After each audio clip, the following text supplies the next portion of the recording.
کہ اگلے چند دنوں کے اندر صوبوں کے ساتھ مل کے پورا اس کے اوپر ایک پلان بنایا جائے اور کس طریقے سے یہ کام کرنا ہے اور جو لوگوں کو اس سے مشکلات پیدا ہو سکتی ہیں اس سے بچانے کے لیے کیا اقدامات کرنے کی ضرورت ہے۔ دوسرا فیصلہ یہ کیا گیا جی کہ تمام وہ اضلاع جہاں پر 5% سے زیادہ اس وقت پازیٹیوٹی ہے وہاں پہ سکولز بند کر دیے جائیں گے، بشمول 9ویں سے 12ویں کلاس جو ہے ان کی کلاسز بھی جو ہیں یہ عید تک بند ہو جائیں گی۔ جو اس وقت بازار ہمارے کھلتے ہیں 6 بجے تک کا بازار کھلے ہوں گے، اس کے بعد جو ہے صرف وہ چیزیں جن کو یہ سمجھا جائے گا کہ وہ ضروری چیزیں ہیں اور جو اسینشلز جن کو کہا جاتا ہے ان کا کاروبار الاؤ ہوگا، اور اس کی باقاعدہ ایک فہرست دے دی جائے گی، ایشو کر دی جائے گی، جس کے اندر وہ کون سے کاروبار ہیں جو کھولے جا سکتے ہیں اس کی لسٹ ہوگی۔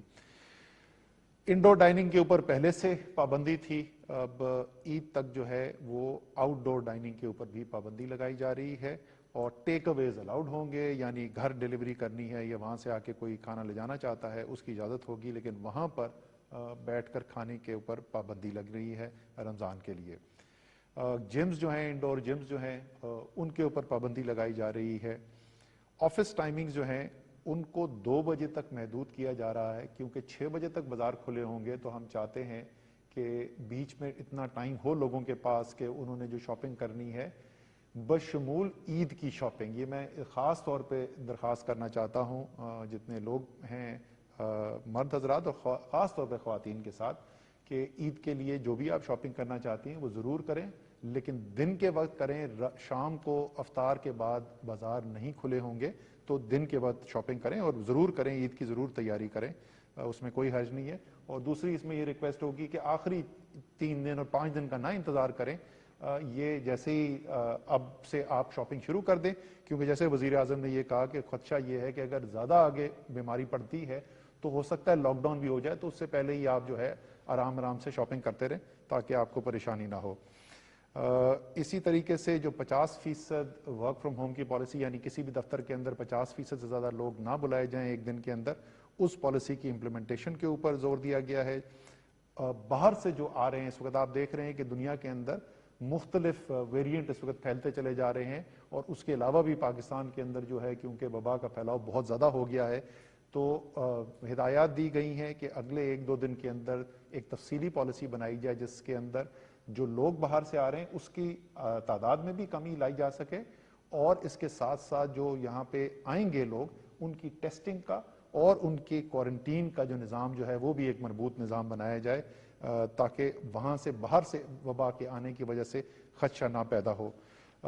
اسی کے ساتھ آخری چیز جس کے اوپر ہدایات دی گئی ہیں وہ یہ ہے کہ ہمارا آکسیجن جو سپلائی ہے، ہمارے جو لوگ مریض جو ہیں جو کرٹیکل کیئر کے پیشنٹس ہوتے ہیں جو ذرا زیادہ سنجیدہ جن کو بیماری ہو جاتی ہے ان کو آکسیجن لگانی پڑتی ہے، اور اس وقت صورتحال یہ پیدا ہو گئی ہے کہ ملک کی پوری پیداواری صلاحیت جو ہے آکسیجن کی ہم اس کے 90% کے اوپر جا چکے ہیں، اور اس کے اندر سے تقریباً 80% جو اس وقت آکسیجن ہے وہ استعمال ہو رہی ہے، 75 سے 80% صحت کے لیے، اور کورونا ایک بہت بڑا حصہ ہے اس کے لیے۔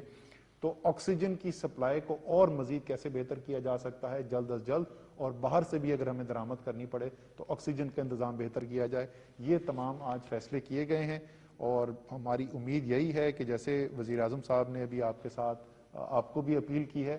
ان ہدایات کے اوپر اگر عمل درآمد کریں گے تو انشاءاللہ تعالی رمضان میں ہماری عبادت جو ہے وہ بھی جاری رہے گی اور عید بھی ہم منا سکیں گے۔ اگر ہم یہ نہیں کریں گے تو پھر ان دونوں چیزوں کے اندر ہمیں آگے مشکل آ سکتی ہے۔ اب فیصل آپ ذرا سا تھوڑا سا تفصیل بتا دو کہ اس وقت صورتحال ہسپتالوں میں ہے کیا؟ بہت شکریہ جی۔ زیادہ تر جو اہم فیصلے ہیں وہ آپ کو بتا دیے گئے، لیکن کچھ اس کی بیک گراؤنڈ اور جو پس منظر ہے وہ جاننا ضروری ہے۔ آپ کو یاد ہوگا کہ گزشتہ سال گرمیوں میں جب پہلی لہر آئی تو انتہائی شدید دباؤ پڑا ہیلتھ سسٹم کے اوپر، بہت سارے لوگ انٹینسو کیئر میں اور آکسیجن کے اوپر داخل ہوئے، اور ان کی تعداد تقریباً 3500 کے قریب میکسیمم کے قریب چلی۔ یہ میں آپ کو بتاتا چلوں کہ اس وقت جو آج کی یہ جو فگر ہے یہ 4600 سے اوپر ہے، تو ہم پچھلی دفعہ کی جو لہر ہے اس سے بہت اوپر جا چکے ہیں اپنے، اگر ہم ہیلتھ سسٹم کے اوپر پریشر کو میجر کرنا چاہیں۔ اس کے علاوہ جو پرسنٹ پازیٹیوٹی ہے وہ لگاتار 10% سے اوپر یا اس کے لگ بھگ چل رہا ہے۔ اس سے کیا پتہ چلتا ہے؟ اس سے یہ پتہ چلتا ہے کہ ہمارے معاشرے میں وبا کا پھیلاؤ جو ہے وہ شدید موجود ہے. ہمارے بڑے بہت سے شہر ہیں جہاں جو پرسنٹیج پازیٹیوٹی ہے وہ 20% سے بھی زیادہ ہے, اور ہم یہ بھی دیکھنے میں نظر آ رہا ہے کہ کچھ ایسے شہر جو اب تک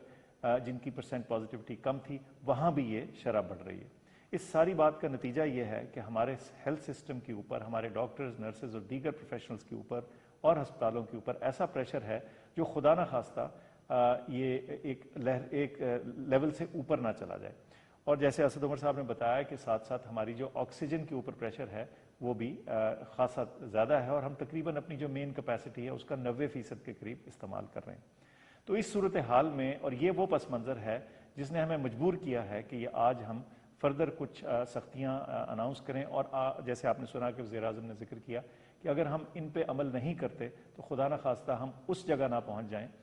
جہاں ہمیں واقعی ایک لاک ڈاؤن کرنا پڑے جو کہ ہمیں دوہری تکلیف سے ہمکنار کر دے گا. سو میری آپ سب سے اپیل ہے کہ یہ SOPs کو اپنائیں اور اس کے ذریعے اپنی صحت اور اپنے گھر والوں کی صحت اور سارے معاشرے کی صحت کو بچائیں. بہت شکریہ. اچھا جی, آخری 2 باتیں. سب سے پہلے کہ میں نے پاکستانی فوج کو بھی کہا ہوا ہے کہ وہ اب SOPs کو عمل میں لانے کے لیے وہ بھی ہماری لا انفورسمنٹ, ہماری پولیس کے ساتھ وہ اب سڑکوں پہ نکلیں گے, کیونکہ ہم اب تک کہتے رہے ہیں لوگوں کو کہ SOPs پہ چلو,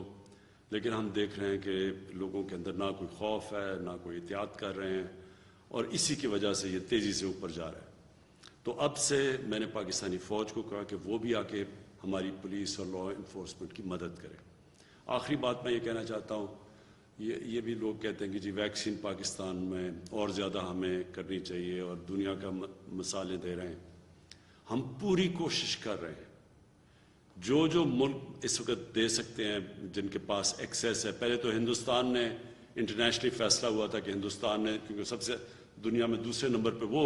ویکسین بناتا ہے, لیکن بدقسمتی سے ان کے اتنے برے حالات ہیں کہ وہ اب کسی کو نہیں دے رہا ہے سوائے اپنے ملک میں, اور انہوں نے شاید 2-3 ملکوں کو شروع میں دیے تھے. چائنا سے ہم نے مانگی ہوئی ہے ویکسین, لیکن ان کے اوپر بھی اتنی اس وقت ڈیمانڈ آئی ہوئی ہے. باقی دنیا میں ساری جگہ شارٹیج ہے. تو یہ میں آپ کو بتا دوں کہ ویکسین اگر آج ہمارے پاس آ بھی جاتی ہے پھر بھی یہ 1 سال لگے گا اس کا امپیکٹ پڑنے پہ, کہ آج سے ہم ٹیکے لگانے شروع بھی کریں تو یہ نیچے آنے میں ٹائم لگے گا.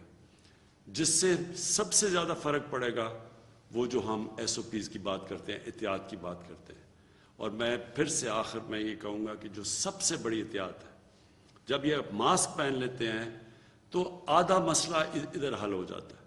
اور جب بھی آپ اندر, تو خاص طور پہ کمروں میں جب بیٹھے, سب کو ماسک پہننے کی ہدایت. اور اب ہم انفورس کریں گے, یعنی اب ہم اس کے اوپر پوری طرح زور لگائیں گے. ہماری پولیس اور پولیس کی مدد کرے گی پاکستانی فوج. میں آخر میں یہ امید رکھتا ہوں کہ آپ اپنی احتیاط کی وجہ سے یہ جو وبا کی جو کرو اوپر جا رہی ہے اس کو روکیں گے, کیونکہ جب تک قوم مل کے نہیں اس کے ساتھ مقابلہ کرے گی ہم یہ اس سے نہیں جیت سکتے. اور پچھلی باری مجھے 1 سال, آج سے 1 سال یاد ہے, رمضان سے پہلے جس طرح قوم نے SOPs پہ عمل کیا, شاید تب لوگوں کو زیادہ خوف تھا اس سے, اور 1 سال کے اندر لوگ تھک بھی گئے ہیں, فٹیگ بھی آ گئی ہے شاید اس وجہ سے. لیکن اس ٹائم میں اور اس ٹائم میں زمین آسمان کا فرق ہے. اب بالکل SOPs پہ پچھلے باری کے مقابلے میں شاید ہی کوئی اب عمل کر رہا ہے, لہٰذا اب ہمیں سختی کریں گے. اور میں یہ امید رکھتا ہوں کہ اگر آپ SOPs پہ چلیں گے تو ہمیں پھر وہ جو سب سے خوفناک چیز ہے شہروں کا لاک ڈاؤن, وہ ہمیں نہیں کرنا پڑے گا. شکریہ.